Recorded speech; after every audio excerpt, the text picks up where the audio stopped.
Bonjour à tous et bienvenue à cette session d'information sur Canal 7, la chaîne panafricaine. Politique d'abord au Burkina Faso, la liste des prétendants au fauteuil présidentiel ne cesse de s'allonger à l'approche du scrutin d'octobre prochain. Ce week-end, Ablassé Ouédraogo, ancien chef de la diplomatie du président déchu Blaise Compaoré, a été investi par son parti, le Faso Autrement. Pour lui, le Burkina Faso a besoin d'un véritable changement. Suivons cet élément de Dina Koussou. La course à la magistrature suprême prévue pour octobre prochain au pays des hommes intègres a de nombreux candidats. Après les désignations des sankaristes, du Parrain, de l'Alliance des jeunes pour l'indépendance et la République, pour ne citer que ces partis politiques, ce week-end ce fut le tour d'Ablassé Ouédraogo, ancien chef de la diplomatie burkinabé sous l'ère Blaise Compaoré, d'être investi par son parti appelé le Faso Autrement. Pour lui, l'année 2015 constitue un moment de l'alternance. Cet économiste et homme politique burkinabé qui a occupé successivement les postes de ministre des Affaires étrangères, conseiller du président Compaoré, avant d'assurer les hautes fonctions de directeur général adjoint de l'Organisation mondiale du commerce, a les ambitions de transformer son pays en mettant l'homme au cœur de son projet. Alors que les rumeurs d'un éventuel report de la présidentielle vont bon train dans le pays, le candidat du Faso Autrement n'a pas cessé de marteler que les élections présidentielles et législatives se tiendront à la date prévue parce que c'est le souhait du peuple.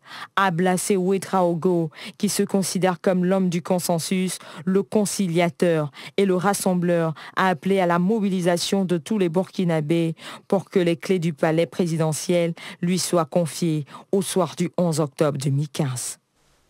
Économie à présent au nord de l'Afrique, au Maroc, les groupes Financecom et Saham, acteurs de référence dans les secteurs de la banque et de l'assurance sur le continent africain, ont décidé de sceller une alliance stratégique, un pacte visant à mettre en commun leurs compétences et à accélérer leur expansion dans le secteur des services financiers en Afrique. Judith Koindo nous en donne les détails. Les alliances stratégiques entre grandes entreprises pour conquérir l'Afrique se multiplient. Le dernier partenariat en date a été celui conclu entre les groupes marocains Financecom et Saham, acteurs de référence dans les secteurs de la banque et de l'assurance sur le continent africain. Ces opérateurs ont décidé de sceller une alliance stratégique dans le but de mettre en commun leurs compétences et d'accélérer leur expansion dans le secteur des services financiers en Afrique hors Maroc. Une alliance qui sera matérialisée par la création d'une structure juridique détenue à parité par les deux groupes. Selon les deux groupes, cette entité sera dédiée principalement au développement commun et à la coordination de plateformes métiers présentant les synergies les plus fortes. La conclusion de cette alliance stratégique viendra renforcer l'offre de services financiers dans le cadre d'une approche de co-développement. Elle démontre une nouvelle fois l'engagement des deux groupes à s'investir pleinement dans le développement du continent africain. De même, elle représente un potentiel significatif de création de valeur pour les deux partenaires. Leur complémentarité dans les domaines bancaires, assurances et services financiers, ainsi que les perspectives de synergie industrielle, plus particulièrement dans la banque assurance, font de ce partenariat un atout non négligeable. Et un mot de culture pour la fin de ce journal, le 10e anniversaire de la Fondation Zinsou. Les commémorations dureront tout le mois de juin. Créé en 2005, le centre basé à Cotonou est devenu en quelques années la vitrine de l'art contemporain africain. Roland Djakou. En 10 ans, la Fondation Zinsou a fait d'un immeuble moderne établi au centre de Cotonou une vitrine de la création contemporaine africaine.